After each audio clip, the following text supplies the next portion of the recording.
दोस्तों, आज की कहानी है। मैं अपनी सासू माँ का मजाक नहीं उड़ाती हूँ। दोस्तों, कहानी शुरू करने से पहले अगर हमारे चैनल को सब्सक्राइब नहीं किया हो तो कर लीजिए ताकि आपके पास पहुँचे हर रोज नया वीडियो।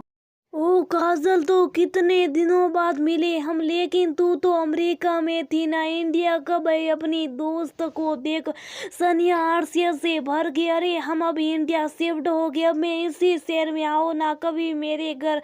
नहीं, पहले तुम आओ मेरे घर। फिर मैं कहते हुए अपना फोन नंबर और घर का पता दे दिया। फिर दोनों ने एक दूसरे से विदा ली। दूसरे दिन काजल का फोन आया कि वो आ रही है। जल्दी जल्दी घर को समेट करीने से सजा लिया। सनिया के घर के हर कोने से उसके सुगड़पन की झलक दिखती, लेकिन पहले सब कुछ ऐसा नहीं था। जब ब्याह कर आई थी तो घर गृहस्थी संभाला तो दूर, खुद को संभाला नहीं आता था। पढ़ाई करने के चक्कर में कुछ सीखा नहीं, लेकिन सासू माँ रम्मा जी घर का काम ही नहीं, उसे खुद का ख्याल रखना भी सिखाए, जैसे माँ करती हैं वैसे हाथ पकड़कर एक सी जब सब कुछ संभाल लेती और साथ में खुद का भी ख्याल रखती। रमा जी ने हमेशा का बहू सब कुछ करती करती औरतें अपना ख्याल रखना भूल जाती और सब जीवन ढलने लगता है तब उसका भुगतान करती है। 60 की उम्र में वो खुद जिम जाती है, साथ में सनिया को भी ले जाती। सनिया संजना सवरना बिल्कुल नहीं भाता था। अब उन्होंने समझा बेटा पतियों को घर संभालने वाली पत्नी सही है, लेकिन साथ में वो संजी सवरी रहे।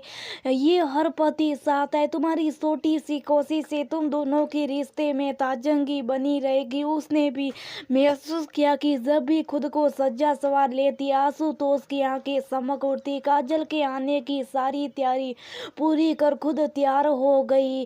शिफॉन की गुलाबी साड़ी, लाल ब्लाउज के साथ इत पहनी, हल्का मेकअप कर बालों को हल्का जूड़ा बांध लिया।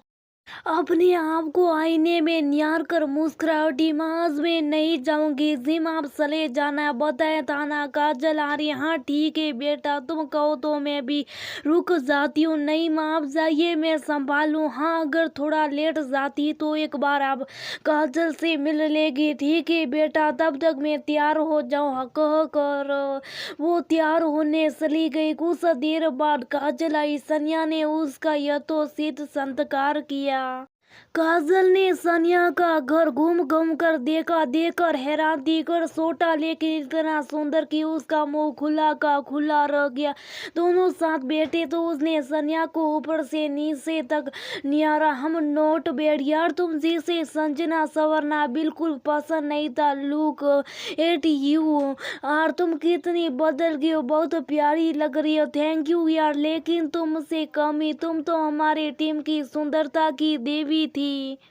एक दूसरी बातें कर दोनों बिंदास हंस पड़े। अरे क्या बातें कर रही है भाई, मैं भी जानू। कहते हुए रमा जी आई तो काजल ने उन्हें नमस्ते बोला और बैठ गई। कुछ देर बाद रमा जी चली गई तो काजल बोल पड़ी, यार तेरी सास तो बड़ी स्टाइल सी है, हमसे कम नहीं लग रही थी। और अभी वो जल्दी में कहाँ गई? अरे वो अभी जिम जाती है ना, देर हो गया इसलिए जल्दी में थी।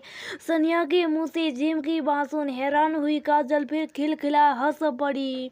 यार बूढ़ी घोड़ी लाल लगाम वाली बातें, तेरी सांस में बुढ़ापे में इतने शौक, रोक ले उन्हें नहीं तो जाने और क्या क्या रंग दिखाए। कहते हुए बड़ी बेहसाई सी हंसी फूट पड़ी उसके मुंह से, जिसे सुन सनिया गुस्से से लाल होगी। तुम्हारी हिम्मत कैसे हुई माँ के बारे में ऐसी बातें करने की? वो बुजुर्ग हो गई तो क्या उनकी सारी इच्छाएं खत्म होगी? ये उनका जीवन है, उसे कैसे जीना है, ये उनका अधिकार है। और बुढ़ापे का मतलब क्या बिस्तर पर पड़ जाना होता है? तुम ऐसी बातें करने से पहले ये नहीं सोचते कि तुम भी इस अवस्था में पहुंचोगी कभी, और तब क्या तुम जीना छोड़ दोगी? अरे यार तुम बुरा मानगी, मैंने तो बस ऐसी हंसने के लिए कहा, मुझे क्या पता था कि तुम्हें बुरा लग जाएगा। सनिया का गुस्सा देख सक पकाते हुए काजल बोली तो सनिया ने फिर कहा, नहीं काजल, बड़ों का मजाक उड़ाकर मैं हंस नहीं सकती।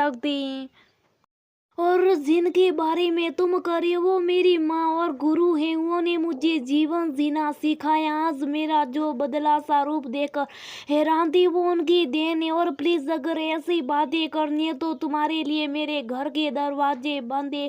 कहते हुए हाथ जोड़ खड़ी हो गई सनिया। काजल कुछ कहने की स्थिति में नहीं थी, उठी और शुभ साफ चली गई।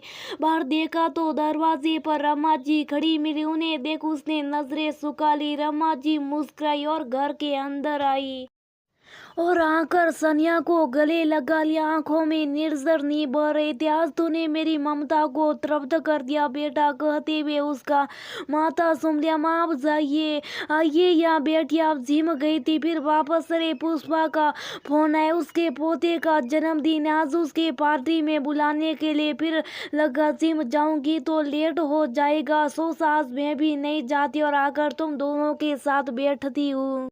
फिर तैयार होकर चली जाती पुष्पा के घर। लेकिन दरवाजे पर पहुंचती काजल की बातें सुन ठहर गई। जानती है मेरा दिल जोर से धड़का था कि तुम उसे क्या कहती हो, लेकिन आज तुमने साबित कर दिया कि बहू भी बेटी होती है। और बेटा मुझे माफ कर देना। सुबह से तुम्हारी बातें सुन के उनकी बात सुन सनिया मुस्कुरा उठी। फिर बोली माँ माफी क्यों मांग रही हैं? मैं भी होती वही करती और माँ मैं आपकी बेटी बनी क्योंकि आप मेरी माँ बनी। आपने मुझे निरसल मातृत्व से पोषित किया। क्या थी मैं जब आई थी इस घर में, इस रूप को आपने ही जन्मा है। माँ कहते हुए माँ के गले लगी। दोनों की आंखें संसल थी लेकिन होठों पर बड़ी सी मुस्कान खिल रही।